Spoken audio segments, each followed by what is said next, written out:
Que a graça do Senhor Jesus Cristo seja com todos. Que alegria poder estar mais uma vez aqui na casa dos nossos irmãos, nossa irmã Nalva, nosso irmão Zuzu. Estamos aqui também, acho que o irmão do Senhor, né? É primo. Primo, né? Tá bom, seja muito bem-vindo, Deus abençoe. Que a graça seja com todos nessa manhã. O texto para a palavra, irmãos. Tô reconhecendo, né? A gente foi para lá para casa dele, né? Aquele... Tá certo, Deus abençoe. Irmãos, o texto bíblico para a mensagem dessa manhã encontra-se em Lucas. Dando continuidade às mensagens em Lucas, Evangelho de Lucas, Lucas capítulo 9, versos 51, a partir do verso 51 até o versículo 56. Em Lucas capítulo 9, versos 51 a 56.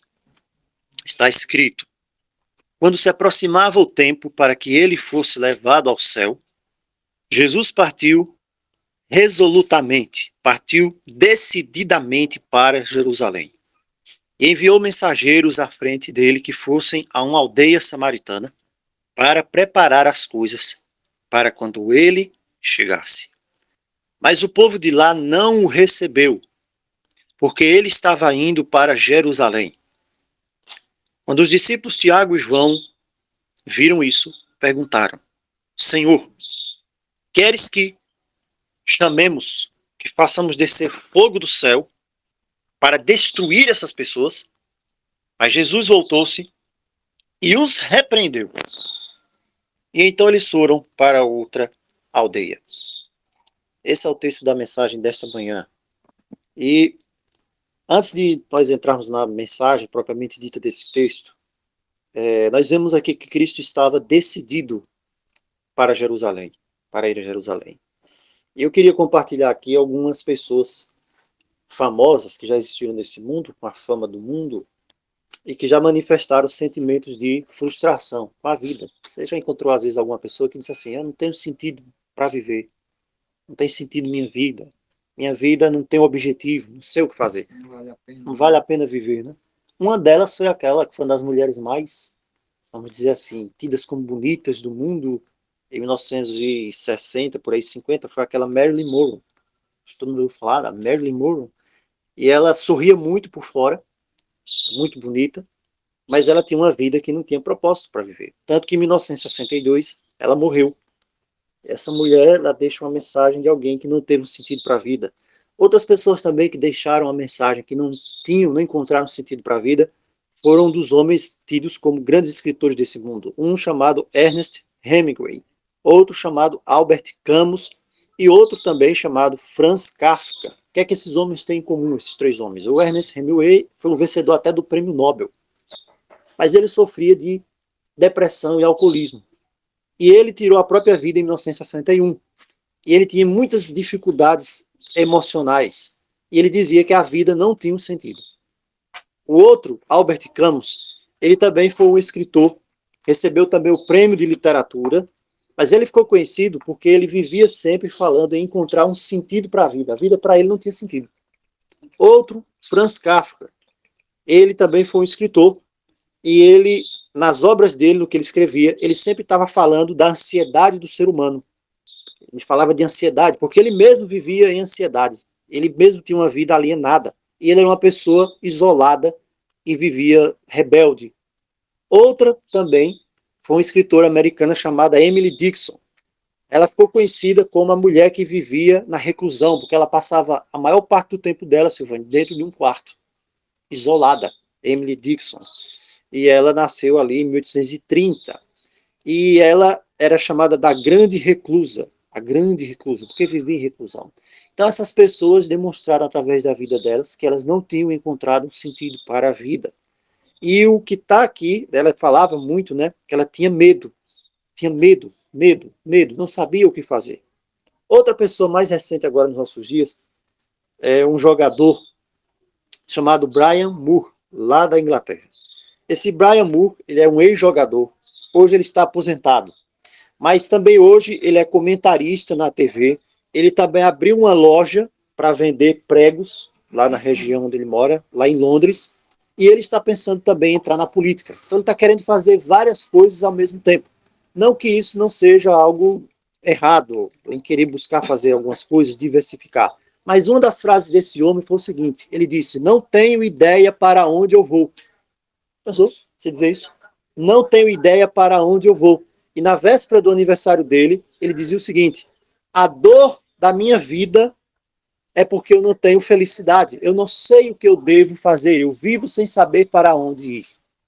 Nessa manhã, nós vamos mais uma vez aprender algumas verdades importantes sobre o Senhor Jesus, baseadas na passagem bíblica que nós acabamos de ler.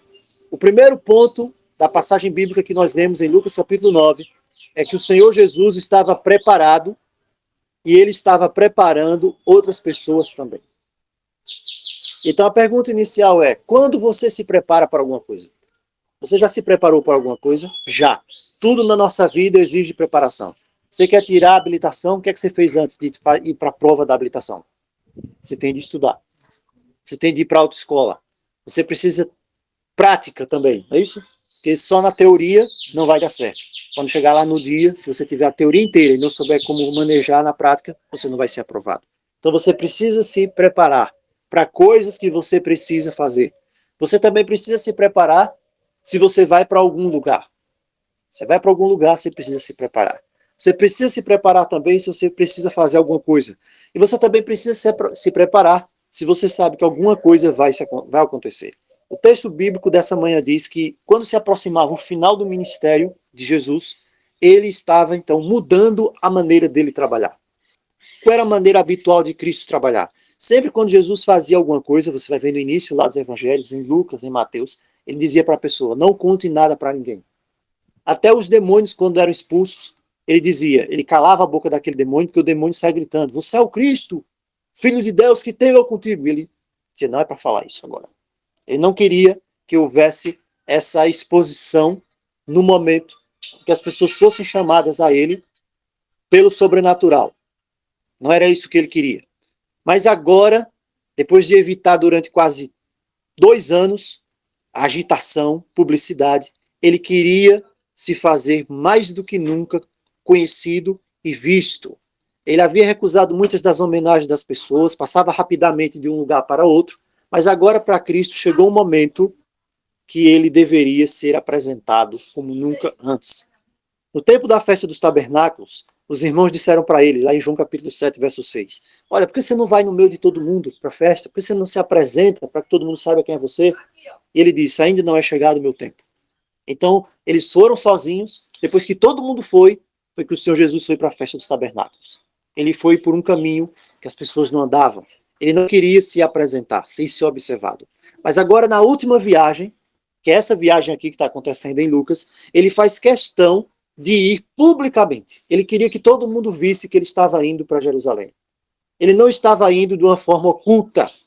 Ele foi fazendo rodeios. Ele podia ir diretamente para Jerusalém, mas ele saiu fazendo pausas. Ele saía parando nas aldeias, falando com as pessoas. Ele enviou os discípulos para fazer anúncios de que ele estava chegando. E como isso é importante hoje? Jesus está voltando e ele também está enviando os seus discípulos para fazer anúncios, para anunciar que ele está voltando. Ele está voltando. Assim como Moisés levantou a serpente no deserto, João 3,14, ele disse, importa que o Filho do Homem seja levantado. Cristo precisa ser apresentado, todos precisam vê-lo. Por isso os sinais, todas as coisas que estão acontecendo nesse mundo, elas servem para nos dizer que Jesus está voltando. Quando Jesus está indo para Jerusalém agora, nessa última viagem, os discípulos estavam agora preocupados, porque ele havia dito que eles iriam para Jerusalém e queria se cumprir tudo o que estava escrito. Ele seria preso, ele seria morto, mas ao terceiro dia iria ressuscitar. Os próprios discípulos não queriam que ele fosse, essa é a verdade, eles não queriam que ele fizesse essa última viagem. Mas o texto dessa manhã nos diz, quando os dias estavam quase chegando. Você percebeu a profundidade dessa palavra? Quando os dias estavam quase chegando. Irmãos, existe um tempo que Deus determinou. Existe um tempo para a minha vida, existe um tempo para a sua vida. E os dias estão quase chegando agora também. quando os dias estavam quase chegando para que Jesus fosse ao céu, ele sabia que o único caminho antes de chegar ao céu, de voltar até o Pai, era a cruz. Da mesma maneira, os dias hoje estão quase chegando. É o que a palavra de Deus nos diz. E nós devemos entender que os dias estão quase chegando. Jesus sabia o seu destino final. Jesus sabia para onde ele estava indo. Ele sabia que estava indo para Jerusalém, e ele sabia que tudo ali iria acontecer. E mesmo assim, ele não procurou se esconder, ele não procurou impedir. Ele estava indo para ali porque ele sabia o seu destino. Uma das maiores conquistas que nós podemos ter na nossa vida, e principalmente na vida espiritual, é saber qual é o nosso destino. Por que você está nesse caminho? Aonde esse caminho leva? Para onde você está indo? Qual é o final? A maioria das pessoas não faz ideia disso. A maioria das pessoas não tem sentido, não imaginam, não sabem para onde vão. O que é que tem em comum a vida dessas pessoas que nós falamos aqui, a Marilyn Monroe, esses escritores, a Emily Dickinson e esse rapaz lá, o Brian Moore? O que é que tem em comum na vida deles? Nenhum deles sabiam para onde estavam indo. Nenhum deles sabiam. Não sabiam para onde estavam indo. Nenhum deles sabiam. Na primeira carta de Paulo aos Coríntios, capítulo 9, versos 26 e 27, Paulo ele usa uma metáfora para falar sobre a seriedade que nós devemos encarar a nossa vida. Se você não souber para onde você está indo, você vai ser levado para qualquer lugar que o diabo quiser. Se você não souber para onde você está indo, se você não tiver certeza da sua fé, você vai ser levado para qualquer lugar que o inimigo quiser. Paulo entendia isso. Em 1 Coríntios ele diz assim corro também eu. Paulo sabia que tinha um objetivo para ir, e ele diz, esse objetivo é tão importante, o que é que leva você a correr? Você tem a opção de caminhar, mas você escolhe correr. O seu desejo, a sua vontade, o tempo pouco, você sabe do cronômetro que está correndo, é tão importante para você que você sabe que apenas caminhando você não vai chegar a tempo, você precisa correr. É quando você sabe que um ônibus está passando, e você sabe que está em cima do horário, e se você não correr, você vai perder aquele ônibus. Porque existe o horário e existe o ônibus. Da mesma maneira, irmãos, existe um tempo. A palavra diz que quando Jesus percebeu que o tempo havia chegado, quando chegou a plenitude do tempo, ele se dirigiu para Jerusalém. E Paulo diz, eu corro não sem meta. Paulo está dizendo, eu tenho uma meta. Nessa manhã, qual é a nossa meta? Qual é a nossa meta, Lisandro Machado de Lira? Qual é a nossa meta, Simone? Qual é a nossa meta, Silvânia? Nós temos uma meta? Temos sim. Mas antes do céu, qual é a meta espiritual da minha vida? A minha meta espiritual é melhorar a minha oração. Eu não tenho tido uma vida de oração com Deus, quem sabe? Então, qual é a meta que eu preciso ter? Eu preciso estabelecer uma meta. Você sabe que em tudo que você vai fazer, você tem de saber, tem de ter um orçamento. O orçamento é aquilo que você tem e aquilo que você busca em ter que você não tem. Na vida espiritual, nós precisamos amadurecer e entender qual é a meta. Eu tenho uma deficiência com Deus, então eu preciso colocar uma meta. Eu preciso alcançar, buscar diante de Deus aquilo que eu não tenho ainda. Então, eu sou uma pessoa que oro pouco. Quanto tempo eu oro? Ou eu nem oro. Então, eu preciso estabelecer uma meta. Eu me coloco de joelhos, meu joelho dói. Então, o que é que você faz? Sobe em cima da cama, fica mais fácil para você. Trabalhe com sabedoria, não desferindo golpes no ar. Como é que eu posso desferir golpes no ar? É repetir uma coisa que eu sei que não dá certo. Então, na vida espiritual, com Deus, nós precisamos pedir que o Espírito de Deus nos dê sabedoria para que nós possamos saber fazer as coisas que dê certo, Silvano.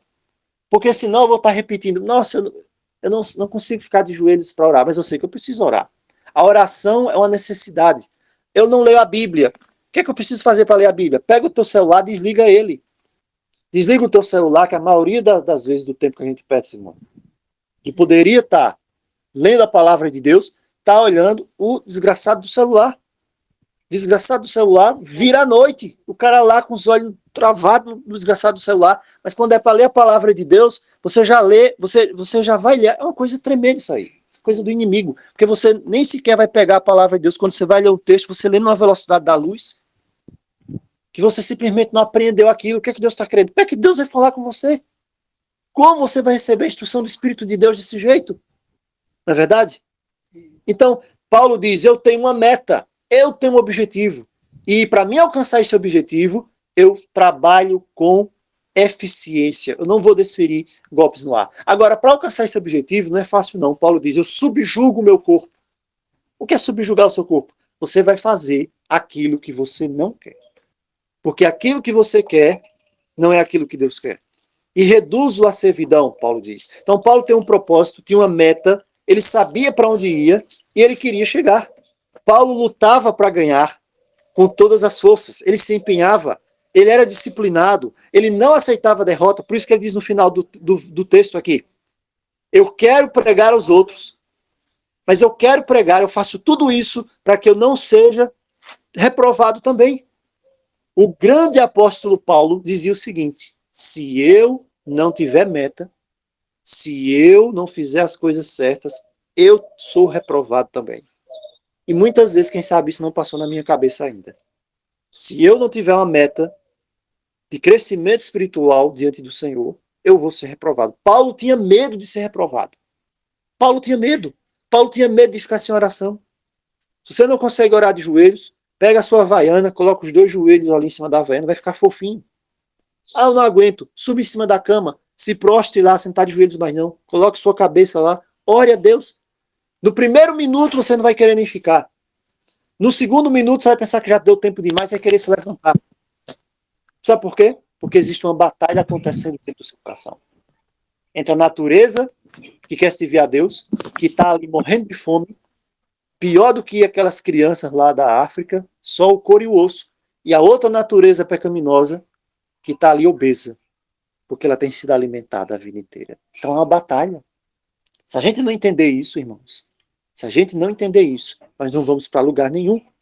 Então, nesse instante, a pergunta que nós fazemos é, qual é o destino dos seus passos? Qual o destino que eu estou dando os meus passos? Eu sei para onde eu estou indo? Será que nós sabemos para onde estamos indo, Rafael? Será que nós sabemos o que a minha ação está me levando? Aquilo que eu faço, o que eu deixo de fazer? Será que eu estou nessa manhã, nós estamos nessa manhã falando para alguém que não sabe para onde vai? Será que eu não sei para onde eu vou? Será que eu penso que sei, mas eu não vou? Essas pessoas aqui, que nós falamos, Albert Camus e tantos outros mais, assim como os judeus da época de Jesus, não sabiam para onde Jesus ia, nem de onde vinha. João capítulo 8, 14, o Senhor Jesus falou, vocês não sabem de onde venho, e vocês também não sabem para onde vão. Ou seja, vocês desconhecem completamente o plano da salvação. Porque se eu não sei de onde Jesus vem, se eu não sei para onde ele vai, nem sei que ele volta, para onde é que eu vou? O que está acontecendo na minha vida? Mas para os discípulos, em João capítulo 14, versos 4 e 6, o Senhor Jesus disse, vocês sabem para onde eu vou. Percebeu aqui a coisa?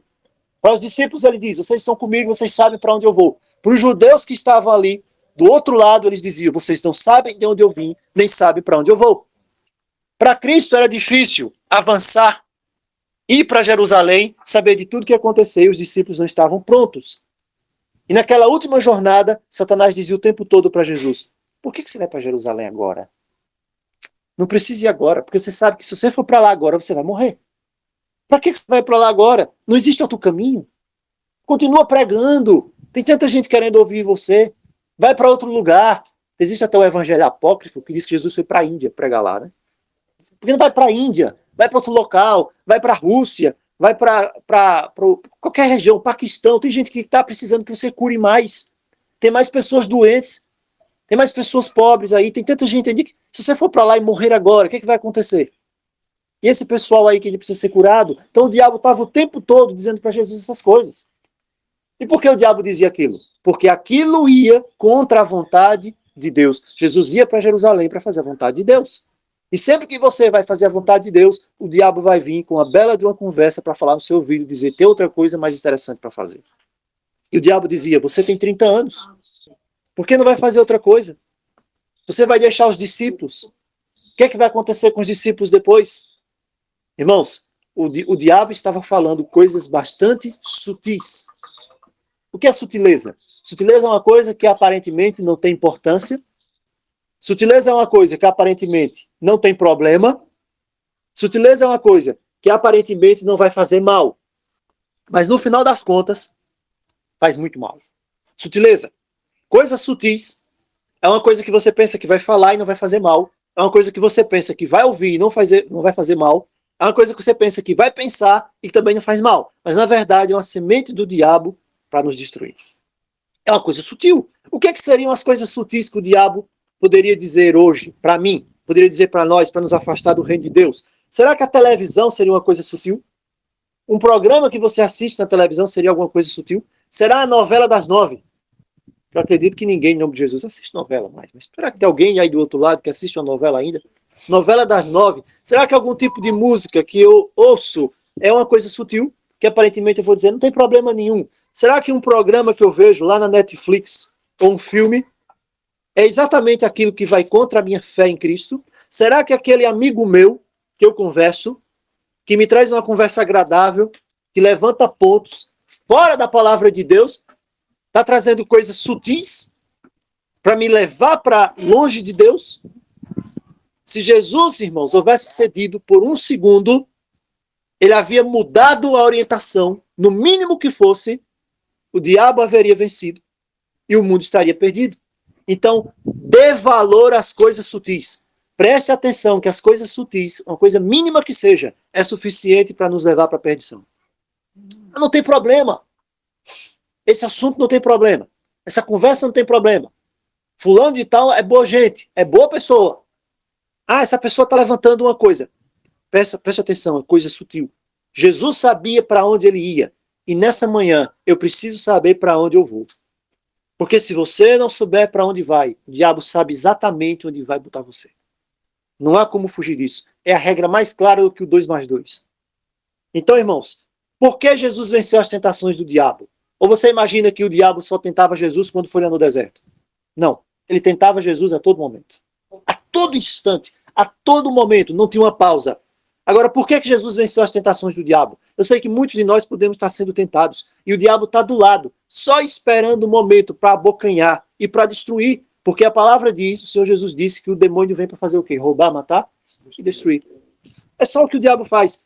Então, se você vê alguém chegando e vem trazendo para você uma ideia para lhe roubar a fé, para matar a sua esperança, tenha certeza, é o diabo. Agora você precisa saber para onde você vai. Porque se eu sei para onde eu vou, não importa o que o diabo venha para me dizer, eu tenho certeza para onde eu estou indo. Agora, Jesus venceu as tentações do diabo, foi por quê? Foi realizando um milagre? Não foi realizando um milagre que Jesus venceu a tentação do diabo. Foi porque ele tinha o poder de curar leproso, que ele venceu a tentação? Não. Foi porque ele tinha poder de curar? Não. Não, não foi isso. Jesus venceu as tentações. Foi porque ele tinha poder de ressuscitar os mortos? Não também. Porque ele ressuscitou o filho da viúva de Naim? Não também. Porque ele ressuscitou Lázaro? Não também. Jesus venceu as tentações do diabo, foi porque ele tinha poder de expulsar demônio, expulsou o demônio gadareno, foi por isso? Não. Jesus venceu as tentações do diabo, Simone, foi porque ele tinha poder de repreender o mar. Olha só que poder. Não, também não foi. Foi porque ele andou sobre as águas? Não, também não foi. Foi porque ele ressuscitou ao terceiro dia? Não, também não foi. Jesus venceu as tentações do diabo, foi porque ele sabia de onde ele veio e para onde ele ia. De onde você veio? Deus está falando bem claramente comigo nessa manhã. E está falando também com todos nós. De onde você veio? Para onde você está indo? Para onde eu estou indo? Então Cristo sabia desde o início de onde ele veio, para onde ele ia. Quando ele nasce em Belém, ele vem ao mandado do Pai. Quando ele inicia a jornada, que ele chama os discípulos, ele sabia o que ia acontecer. Ele sabia que a mensagem ia trazer conflitos. E ele disse, não vim trazer paz à terra. Vim trazer espada. Cristo sabia que os discípulos, um deles iria trair, que o outro ia negar. Ele sabia. Mas mesmo assim, isso não impediu ele de continuar na sua jornada. Ele sabia que tinha de ir em frente. Ele sabia que Judas ia trair. Ele sabia que ele ia ser preso no jardim do Getsemane. E mesmo assim, ele foi para o Getsemane. Que coisa, né? Quem sabe eu no lugar, ou qualquer um de nós, em qualquer outra circunstância, dizer, não vou fazer isso. Mas, Senhor, por que você vai deixar isso acontecer? O Senhor, e muitas vezes hoje, irmãos, basta uma palavra, Simone, de alguém, às vezes, que chega para você, para que você diga, olha, eu não sei mais qual o caminho que eu vou seguir. Não é verdade? Qual o caminho que eu vou seguir? A pessoa chega e diz assim para você, olha, Simone, isso não é da palavra de Deus. E aí, se você não souber de onde você veio, nem para onde você vai, aí você vai dizer, nossa, É mesmo. Não é. E aí você já perdeu o caminho. Qualquer caminho serve. E o inimigo vai trazer justamente qualquer coisa para que você perca o caminho. E você não sabe mais nem de onde veio e nem sabe mais para onde vai.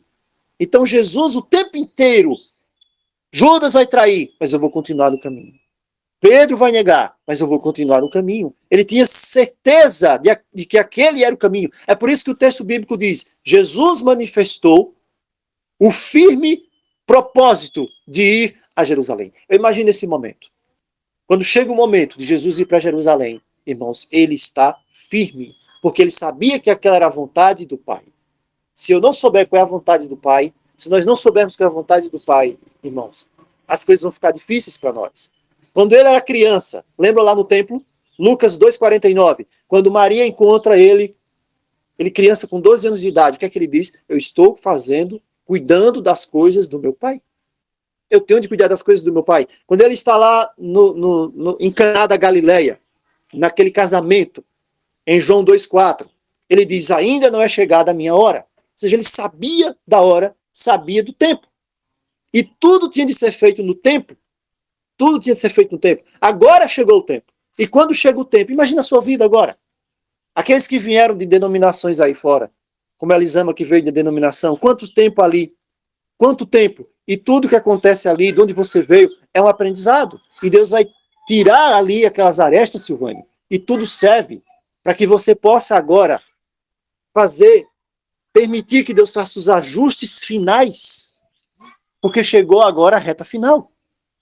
Então nós não podemos, irmãos, agora chegar nesse momento, jogar tudo isso fora, nem permitir que o diabo venha e tire de nós a certeza da nossa fé, porque tudo é um acréscimo. E Deus vai tirando o que não pode ficar e Deus vai acrescentando o que precisa ficar. Então Jesus chegou no momento, ele não iria falhar. Ele assentou o propósito de ir para Jerusalém. Mais do que ir para Jerusalém, Jesus estava indo para o céu. E ele sabia disso. Será que nós hoje sabemos disso também? Que nós estamos indo para o céu? O Senhor Jesus sabia que ele estava indo para o céu, seu destino era o céu, em breve ele ia estar com o Pai, isso estava muito claro para ele. Mas antes dele ir ao céu, ele precisava passar pela cruz, pelo sacrifício. Então não há como ir para o céu sem passar por Jerusalém, sem passar pela cruz. Aqueles que tentam tirar essa parte do caminho, eles trabalham com o inimigo. Não há como ir para o céu sem passar primeiro pela cruz. E Jesus sabia disso. Era em menos de um ano. E ele estava disposto a fazer isso.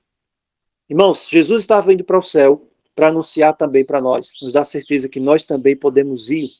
Podemos ir em breve. Podemos estar na presença dele em breve. Amém. Cristo estava ali nos mostrando isso. Será que Cristo hoje olha para nós e vê a mesma certeza, a mesma determinação de ir para o céu? Será, Enzo, que nós temos a mesma determinação de ir para o céu hoje que Jesus teve? Ele já foi primeiro, ele abriu o caminho.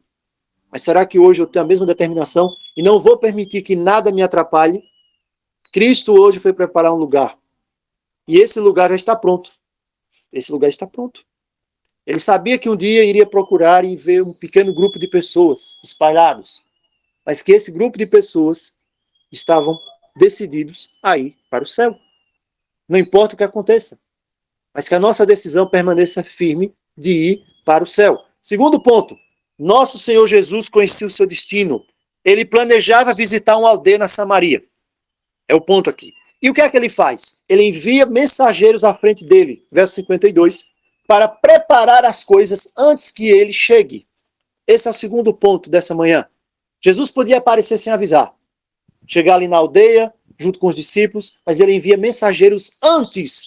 Ele poderia aparecer, dizer, a paz seja convosco, curar os doentes, fazer coisas maravilhosas ali, mas antes ele envia mensageiros, antes para falar com as pessoas ali, e dizer, olha, Jesus está vindo. Aquele que cura é. Quem ressuscita mortos é. Que prega a palavra do reino de Deus é. Que traz a mensagem de arrependimento é. Ele está vindo. Você precisa se preparar porque ele vai chegar. Percebeu aqui uma coisa interessante? A mesma coisa Jesus faz hoje. A mesma coisa Cristo está fazendo hoje. Só que dessa vez ele está voltando. Jesus está voltando e antes dele vir a esse mundo, ele tem mandado os seus servos para avisar as pessoas que ele está vindo. Não é verdade? Ele tem falado através dos seus servos. Ele tem dado mensagens. Ele tem dado avisos do que vai acontecer. Para que ele não pegue você de surpresa. Porque independentemente de você aceitar ou não, assim como essa aldeia samaritana não aceitou, ele vai vir. Só que você tem a escolha. Ou você o aceita ou não aceita. Mas ele vai vir. Ou você crê ou não crê, mas ele vai vir. E nós somos os enviados para dizer às pessoas que Jesus está voltando. E Deus tem usado as pessoas, Deus tem usado os seus servos para dizer isso. Cristo virá para encontrar pessoas preparadas. Ele está preparando essas pessoas e ele quer usar você para preparar essas pessoas. Irmãos, nós precisamos ter a certeza que tinha Paulo. 2 Timóteo capítulo 1, verso 12. Paulo escreveu: por esta causa eu também sofro, mas não me envergonho, porque sei em quem tenho crido, e estou bem certo que ele é poderoso para guardar o que eu lhe entreguei até aquele dia. Sabe quem está dizendo essas palavras aqui? Quem está dizendo essas palavras aqui é o homem que está chegando no final da vida dele. Ele foi abandonado pela família, ele foi abandonado pelos amigos, até os discípulos que andavam com ele. Ele diz, um foi não sei para onde, Demas foi para onde, outro foi para outro lugar, todo mundo me deixou sozinho, eu estou dentro de uma cela fedorenta, que cheira a lama, eu estou comendo uma lavagem de vez em quando aqui, e tudo isso eu ainda vou dizer que eu sei quem tem um crido, eu não me envergonho. E nós nos envergonhamos hoje. Quantas vezes nós nos envergonhamos? E aqui está um homem que diz que sofro. Está preso como um marginal. De vez em quando, ou uma vez por dia, alguém vai lá ainda e ainda dá uma surra nele. E ele diz, eu não me envergonho. Mas Paulo, que Deus é esse? Por que isso está acontecendo? Ele diz, eu não me envergonho, porque eu sei em quem eu tenho crido. O que vai fazer a diferença na minha vida, na sua vida, é se você sabe em quem você tem crido.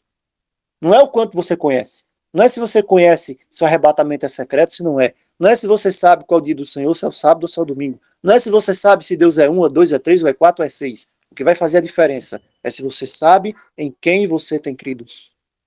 É isso que faz a diferença. Porque se você sabe em quem você tem crido, você pode estar doente, você pode passar uma enfermidade, você não vai chegar e dizer, Deus, você é culpado, como é que Deus pode deixar isso acontecer comigo? Como é que... Não, vai acontecer. Você pode passar a aprovação, mas quando você passar a aprovação, que vinha aquela voz do maligno ali, você vai dizer, em nome de Jesus está repreendido. Eu posso não entender, mas eu posso crer. Eu sei em quem eu tenho crido. E se você sabe em quem você tem crido, você tem certeza, e Paulo diz que ele é poderoso para guardar o que lhe confiei. O que foi que Paulo confiou aqui ao Senhor? A própria vida. Senhor, eu entreguei a minha vida nas tuas mãos. Não tenho nada, perdi tudo. Perdi tudo. Estou aqui, daqui uns dias Paulo ia ser decapitado, mas ele está dizendo, eu sei em quem tenho crido. Irmãos, Paulo tinha certeza para onde ele ia. Tenha certeza para onde você vai. Tenha certeza, porque o diabo está o tempo todo só criar dúvida. E eu já disse isso milhares de vezes. Quem cria dúvida é do inimigo.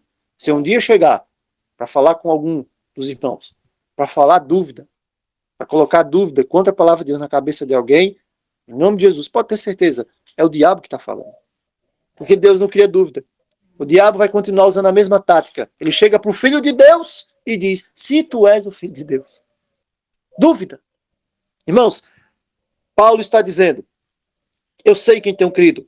E quando ele escreve também aos Coríntios, lá no capítulo 9, verso 19, ele diz, olha, eu era livre, não pertencia a ninguém, me fiz escravo. Eu não era escravo da lei, me fiz judeu. Eu fui procurar as pessoas, fui falar de Jesus do jeito que elas estavam.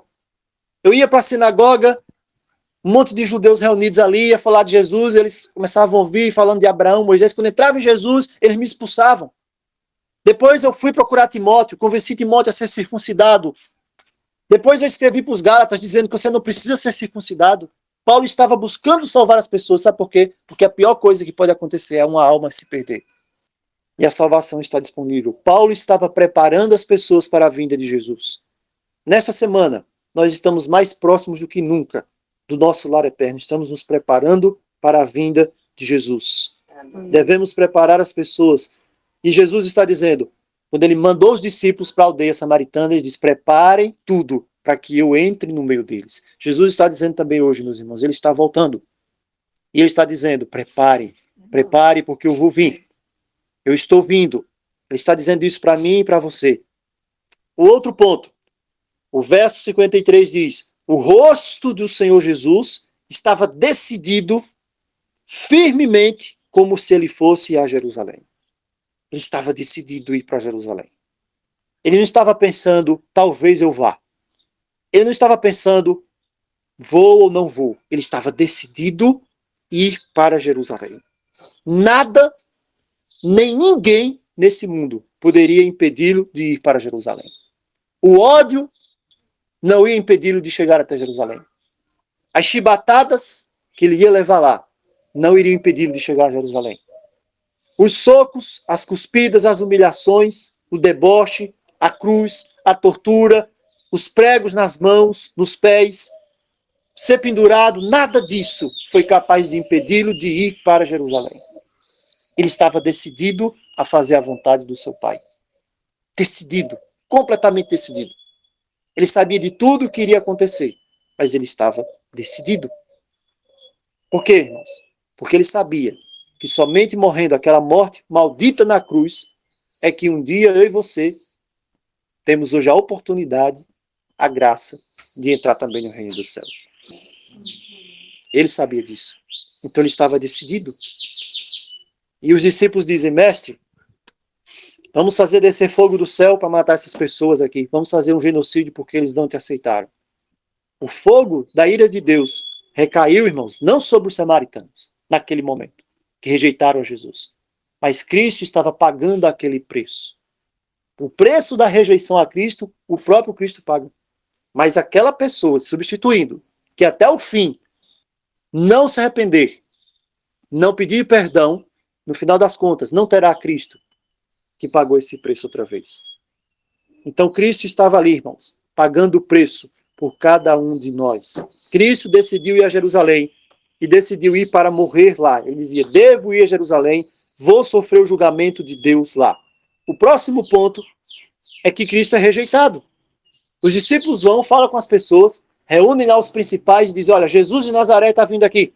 As pessoas sabem que Jesus está vindo, as pessoas sabem quem ele é, sabem que ele é o Salvador, ele perdoa, ele cura, ele liberta, mas as pessoas dizem, nós não queremos ele aqui. O que explica uma pessoa dizer que não quer Jesus na vida dela? Por que não querer Jesus? Eles disseram, não queremos você, porque você está fazendo algo que nós não aceitamos. Foi isso. A resposta é essa. Porque nem sempre Jesus vai fazer as coisas do jeito que eu espero. Sabia disso? A palavra diz que o rosto dele estava voltado para ir para Jerusalém. Eles viram aquilo e disseram, não, nós não queremos você aqui. Porque você está de uma forma que nós não queremos aceitar. E muitas vezes nós, irmãos, muitas vezes nós estamos também buscando as coisas. Que Jesus faça as coisas para nós da forma que nós queremos e não da forma que Deus determinou. Olha, pode esperar. Os discípulos disseram, o doente vai ser curado, a mensagem de salvação vai vir. E eles pensaram e disseram, não queremos esse homem aqui. Não queremos esse homem aqui. Isso é triste.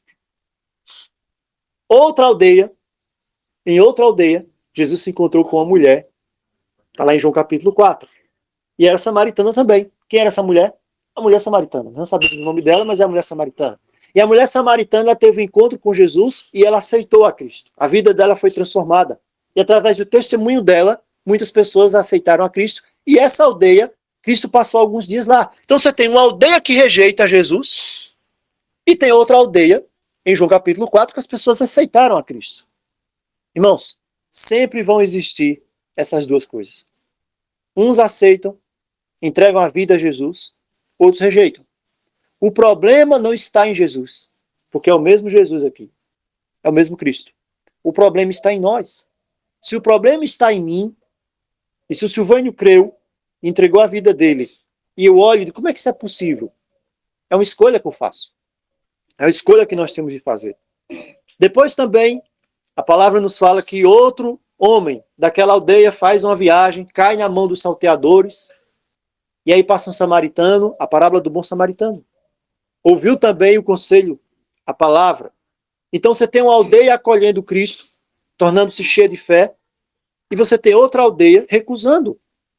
Uns recusam, outros aceitam. Por que uma aldeia está aceitando Cristo e outra aldeia está rejeitando? Por que um irmão está recebendo Cristo? Ele é de longe, tem pouco contato conosco aqui, vamos dizer um exemplo, conhece poucas coisas, conheceu a palavra agora, dá um exemplo, irmão Ronaldo. O irmão Ronaldo conheceu a palavra tem pouco tempo.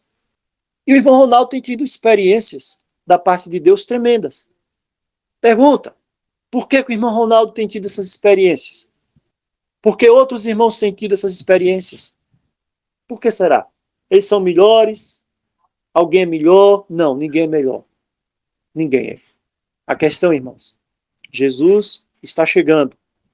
E no meu coração, hoje, eu posso fazer a escolha se eu aceito ele ou se eu não aceito. A fé é suficiente. E a fé não precisa de sinais.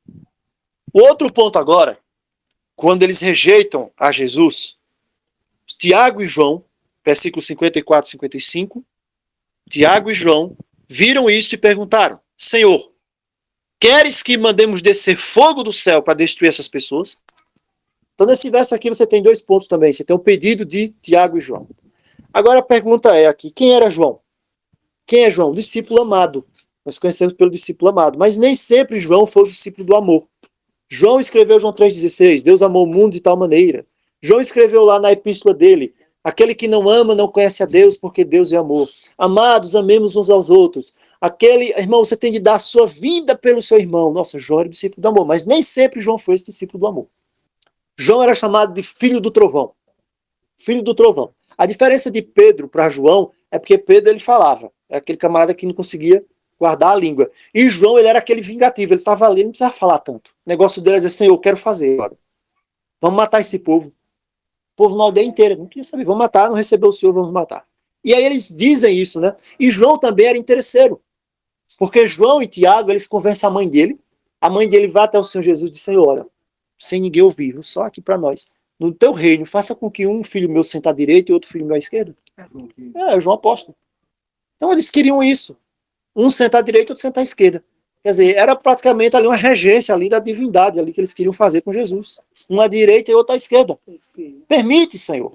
E Cristo, né, vendo aquilo ali, ele diz, olha, não compete a mim, vocês estão pedindo uma coisa que vocês não sabem. E quantas vezes, irmãos, nós vamos até Deus pedindo coisas, imaginando coisas que nós não sabemos nem o que é. E tem tanta gente hoje falando coisas de Deus que não sabe nem o que é também. E para todo mundo que faz isso, com sinceridade, porque tem gente que faz isso, vou dizer uma palavra aqui, mas não vou dizer, mas tem gente que faz isso sem ser sincero. Para quem é sincero na humildade, o Senhor diz, olha, você não sabe o que está fazendo, deixa eu te ensinar. E esse João também é o mesmo João que viu uma pessoa pregando lá falando de Jesus, não estava ali perto, Senhor, vamos proibir esse camarada de falar. Era esse João. Mas o que aconteceu com esse homem? Esse homem passou por um processo.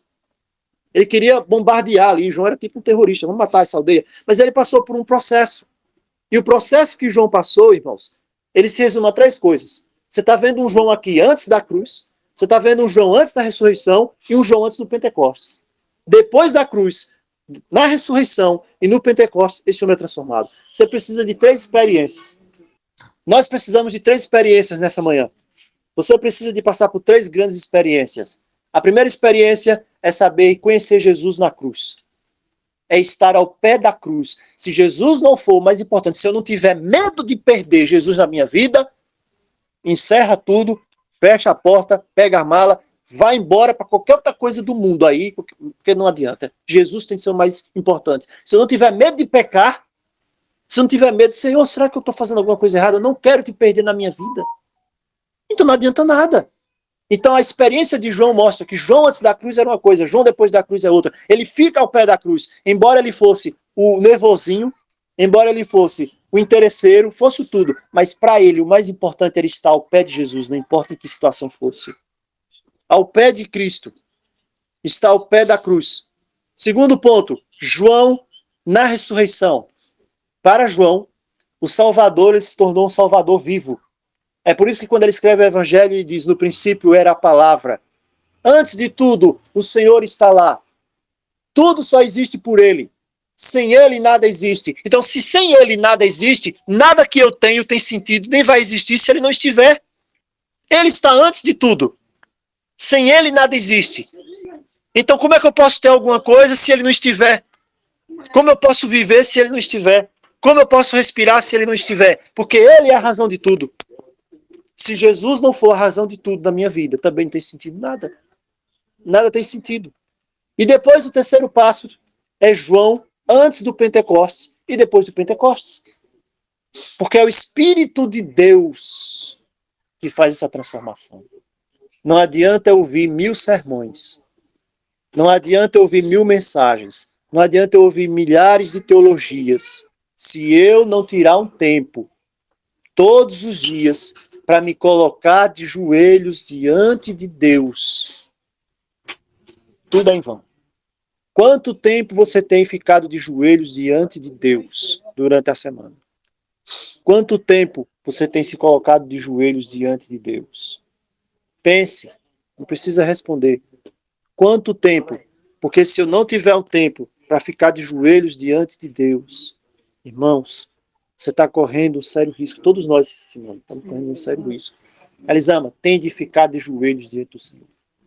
Tem de ficar de joelhos diante do Senhor. Ah, eu tenho de fazer isso hoje de manhã. Eu tenho de não sei para onde. Meu irmão, mande para o espaço. Primeiro você tem de estar de joelhos diante de Deus. Primeiro é o Senhor. Vamos fazer as coisas acontecer na prática. Né, Silvânia? Vamos fazer as coisas acontecer na prática. Sabe? Aliás, coloca de joelho. Mas o que é que eu faço? Faz o seguinte. Se coloca de joelho em cima da tua cama. Se prostra, coloca o rosto lá. Não vem palavras na minha mente. Fique sem falar mesmo, mas fique de joelho. Aprenda. Condicione seu corpo. Subjugue a sua natureza. Fique lá 15 minutos com vontade de levantar, mas não levante. Estou sendo bem prático aqui, bem direto. É assim que você vence a sua natureza. Porque se a gente deixar do jeito que está, meus irmãos, nós não vamos vencer, não vamos suportar as coisas que vêm por aí. E o cara se perder agora, aos 49 do segundo tempo, sabendo tudo que precisa fazer e não fazer. Entenderam a mensagem? Se coloque de joelho na sua cama, se curve, coloque o rosto lá. Não tenho palavra para orar. Fique lá assim mesmo. Fique lá. Estou com vontade de levantar. Lembre que é o diabo dizendo levanta, levanta. Não levanta. Fica lá até acostumar o seu corpo todo dia a ficar pelo menos 15 minutos ali. É assim que se faz. Pega a Bíblia. Vai para um canto que tem um silêncio. Desliga a desgraça do celular. O desgraçado do celular que só atrapalha a nossa vida. Desliga lá ele. Pega a palavra. Lê como se você estivesse soletrando, ó. Deus amou. Aí o que quer dizer Deus amou? Isso é o básico do Evangelho. A gente precisa aprender o básico. Sabe o que é o primeiro sermão que a gente precisa aprender? O Sermão da Montanha. O Sermão da Montanha, irmãos. Nós precisamos aprender o Sermão da Montanha. João 3,16. Pegue João 3,16. Medite em João 3,16 a semana inteira. Vá lá no seu quarto, entre lá, fecha a porta para quando você estiver orando não entrar ninguém. Fecha lá a porta. Não quero conversar com o mundo. Ah, mas eu entrei para ler e já estou com pensamento. Eu tenho de sair agora. Esqueça quando você tem de ir. Esqueça, esqueça, esqueça. Esqueça. Pega a palavra. Porque Deus amou o mundo. Aí, porque Deus amou. O que quer dizer Deus amou? Deus amou. Pronto, fique pensando. Não tenha pressa. Não tenha pressa. De tal maneira. Aí você, de tal maneira. O que quer dizer de tal maneira? De tal maneira, de tal maneira. É uma coisa grande? De tal maneira. Nossa. Que deu o seu filho. Aí você, que deu o seu filho. Deus amou, então amor de Deus. Faz isso. É só letrar.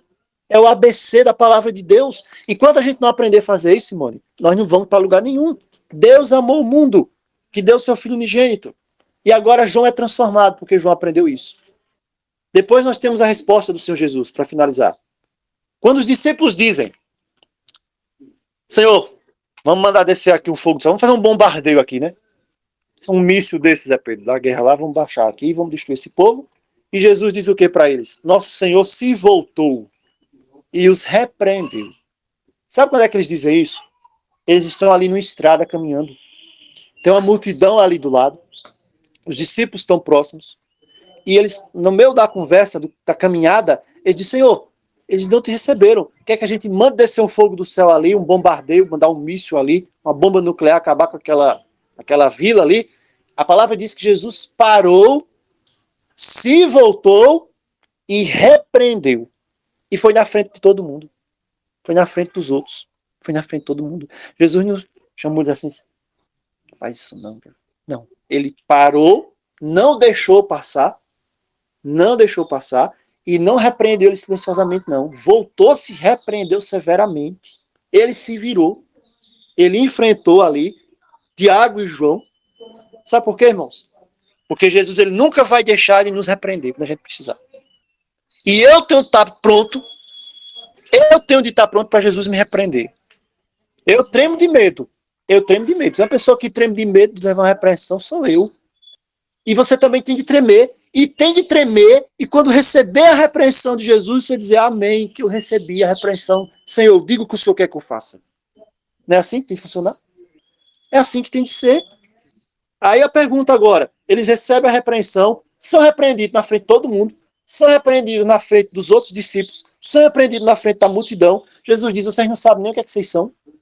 Jesus não aliviava para repreender ninguém. Aí quando Jesus repreende Tiago e João, o que é que Tiago e João fizeram? Tiago e João ficaram ofendidos. Nossa, Senhor, como é que o Senhor faz isso conosco? Senhor, não, Senhor, vou desistir dessa caminhada. Foi assim que eles fizeram? Não. Senhor, o Senhor não pode fazer isso não. Ou então, Senhor, eu estou desiludido. O Senhor não pode fazer isso não, Senhor. Eu me decepcionei com o Senhor. Vou deixar de andar com o Senhor. Foi isso que eles fizeram? Não. Não foi isso que eles fizeram. Nós estamos finalizando já. Eles começaram a apontar os erros de Pedro. Senhor, por que o Senhor não repreende Pedro também? Não vou aceitar a sua repreensão. Eles podiam ter feito isso, né? Repreende Pedro. Só porque não repreendeu Pedro, eu também não vou aceitar. Não, meu irmão. De forma alguma. Sabe por quê? Porque onde Cristo está, existe repreensão. E onde não se aceita repreensão, não se aceita Cristo. A matemática do céu é essa. Onde Cristo está... Eu me lembro de uma passagem que Jesus está repreendendo os fariseus. Você vai ver lá em Mateus 23. E aquilo ali é muito forte, é pesado aquilo ali, contra os fariseus. Aí tem os doutores da lei. Aí os doutores da lei, né, se viram para Jesus e dizem, Senhor, o Senhor dizendo isso, o Senhor também nos ofende. Aí, quem sabe se fosse um de nós, né? A gente ia dizer, não, não é com você não, viu? Desculpe, não é com você não. O que é que Jesus faz? Jesus disse, ai de você também. Ai de você também, doutor da lei. Eles vão falar, Senhor, você está nos ofendendo assim, o Senhor não... Não, ai de você também. Irmãos, se não há repreensão, não há correção. A palavra de Deus veio para nos repreender, para nos mostrar o caminho da salvação. Onde Cristo está, a repreensão. Onde não se aceita a repreensão, não se aceita Cristo. É assim que funciona. Agora aí há uma escolha. Todos nós somos responsáveis. Uns aceitaram, outros não aceitaram. Agora vem um outro ponto para a gente finalizar. Quando alguém não aceitar Jesus, o que é que Jesus vai fazer? Ele vai virar um psicopata, seguindo a pessoa, obrigando, pegando ali. Não, você tem de fazer. Eu morri por você, você tem de. Mas eu não quero. Não, mas você tem de. Ele vai fazer isso não. A palavra diz que quando aquela aldeia rejeitou a Jesus, eles simplesmente foram para outra. É assim que funciona no reino dos céus. Só da sandália também, né? A sandália, né? Não recebeu, vai embora. É a responsabilidade. Você aceita Cristo? Amém. Você não aceitou? Jesus, eu tenho mais a fazer. Eu não vou me forçar, não vou lhe obrigar. Mas lá na frente você vai ter de se encontrar de novo com esse dia. E aí você vai explicar diante do meu Pai por que você não aceitou. Irmãos, Cristo está voltando. Nós vamos finalizar agora. Jesus está voltando. E assim como ele enviou os discípulos para preparar as pessoas onde ele havia de ir, Jesus está hoje contando comigo, com você, nos enviando para avisar esse mundo que ele vai voltar. Ele está voltando. Como você vai reagir? Como é que eu estou reagindo a isso? Independente do que eu faça, independente do que eu creia, Cristo está voltando, nós vamos ter um encontro com ele. Não há como fugir. Você sabe para onde está indo? Você está decidido a ir para o céu? Não importa o que aconteça, você vai para o céu, vai continuar no caminho. Amém. Que Deus nos abençoe. Se você não sabe ainda para onde está indo, ainda é tempo de saber. Que o Senhor nos abençoe. Que o Senhor nos fortaleça. Que o Senhor nos conceda a sua graça nessa manhã.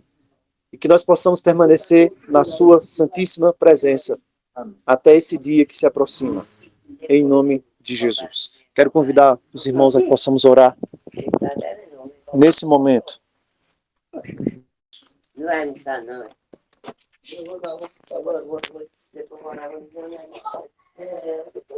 Oremos. Querido Pai do céu, nós somos gratos por mais uma mensagem que Tu nos proporcionou a ouvir. Muito obrigada, Senhor, pelo privilégio que temos de estar aqui reunidos, não só pessoalmente, mas também todos aqueles que estão ouvindo em suas casas, em seus trabalhos. Te peço, ó Pai, uma bênção especial sobre cada um de nós. Obrigada por essa mensagem, Senhor, e que nós possamos saber para onde vai, e que nós possamos ter um objetivo, uma meta, que ninguém, Senhor, aqui fique sem saber o que quer da vida, mas que nós possamos saber, porque aquele que não sabe para onde vai, qualquer caminho serve. Que nós possamos, Senhor, seguir esse caminho para o céu e que nunca, nunca venhamos a desistir e que a meta seja Cristo na nossa vida. É o que eu te peço no nome de Jesus. Amém. Amém. Amém. Glória a Deus. Amém. Aleluia. Amém. Glória a Deus. Glória a Deus. Amém. Louvado seja nosso Senhor Jesus Cristo. Glória a Deus. Amém. Glória